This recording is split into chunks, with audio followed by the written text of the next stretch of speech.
বিসমিল্লাহির রহমানির রহিম। আসসালামু আলাইকুম। Welcome to my Fatema's cooking school. আমার এই রান্নাগুলো যদি ভালো লেগে থাকে লাইক, শেয়ার এবং সাবস্ক্রাইব করবেন। পাশে থাকা বেল আইকনটি বাজিয়ে যাবেন যেন আমার রান্নাটি সবার আগে আপনার কাছে পৌঁছে যায়। বিশেষ করে অল বেল আইকনটি ক্লিক করে যাবেন, তাহলে আমার যত নিত্য নতুন রান্না সবার আগে আপনার কাছে পৌঁছে যাবে, আপনি সবার আগে দেখে নিতে পারবেন। আজ আমি দেখাবো বাসমতি চাইলের ফ্রাইড রাইস। চলুন তাহলে দেখে নেই বাসমতি চাউলের ফ্রাইড রাইস কীভাবে রান্না করতে হয়। আমি এখানে একটি পাতিলে পানি বসিয়ে দিয়েছিলাম। 1 চামচ তেল ও পরিমাণ মতো লবণ, 2 কাপ চাউল।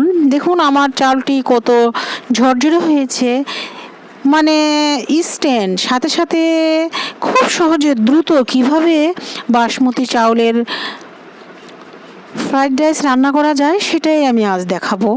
এই তো আমি চালগুলো 80% ফুটিয়েছি, 90% ফুটাইনি।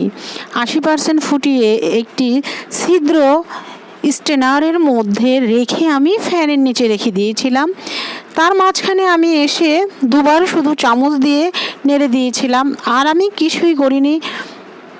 কিন্তু ঝুরঝুরে, একদম ঝুরঝুরে হয়েছে।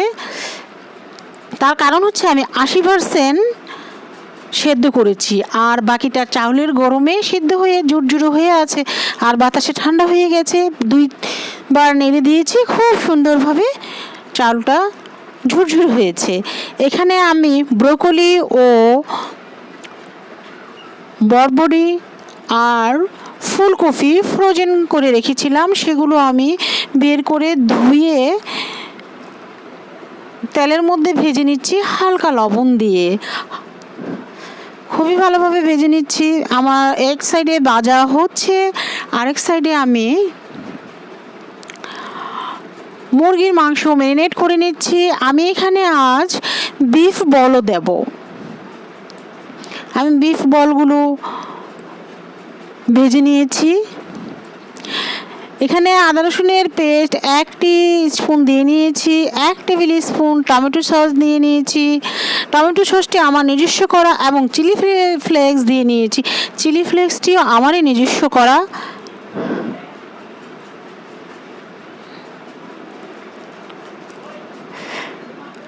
এবং অরেগানো, কাসুরি মেথি ও ব্রাজিল একটু একটু করে, মানে 1 চিমটি করে করে মাংসর ম্যারিনেটের সাথে দিয়ে দিয়েছি।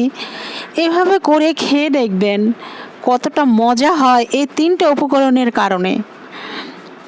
আমার হাজব্যান্ড তো বলে এত মজা লাগে কেন এই জিনিসটা রান্না করলে, তার কারণই হচ্ছে ব্রাজিল, অরেগানো এবং কাসুরি মেথি। কাসুরি মেথি, ব্রাজিল আমি নিজেই করেছি, কিন্তু অরেগানোটা আমি কিনে এনেছি।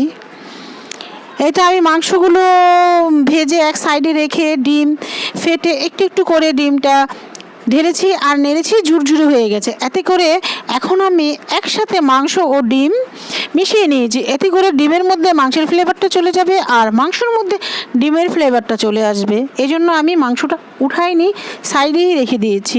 এখন আমি ভেজে রাখা সবজিগুলো দিয়ে নিলাম। এখন সবজিগুলোর মধ্যেও ডিম ও মাংসের ফ্লেভার চলে আসবে ভাজার পরে।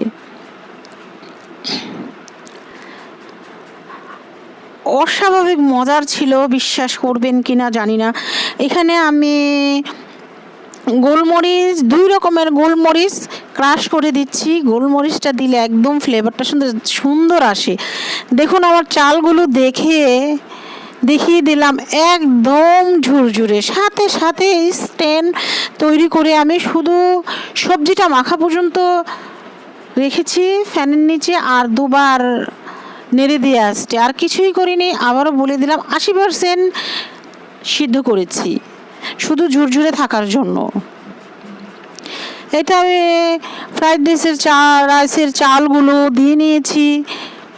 পাশে বড় একটি বাটার কেটে ফ্রাইড রাইসের ভিতরে দিয়ে দিয়েছি, যেন, চাইলে আপনারা ঘিও দিতে পারেন যেন ফ্লেভারটা সুন্দর আসে। এখানে আমি কাঁচামরিচ দিয়ে নিয়েছি।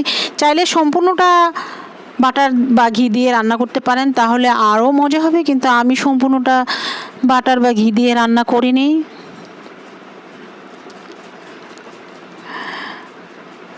এই তো দেখুন একবারে ঝুরঝুরে, আর কি যে মজা হয়েছে, খুবই ভালো লেগেছে খেতে।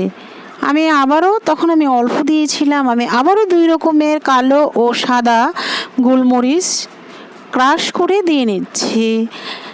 এবং ম্যারিনেটের সময় আমি সয়া সস ও ওয়েস্টার সস দিয়ে নিয়েছি এবং সাথে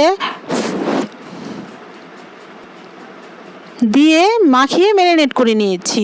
এখন আমি ভেজে রাখা বিফ বলগুলো দিয়ে নিচ্ছি।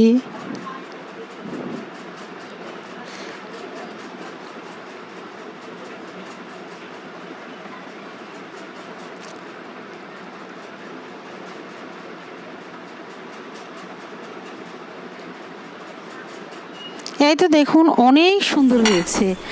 আমার ফ্রাইড রাইস হয়ে গেছে। আমার রান্নাটা দেখেই সত্যি বলছি, আমার রান্নাটা দেখেই আমার কাছে খুব ভালো লেগেছে।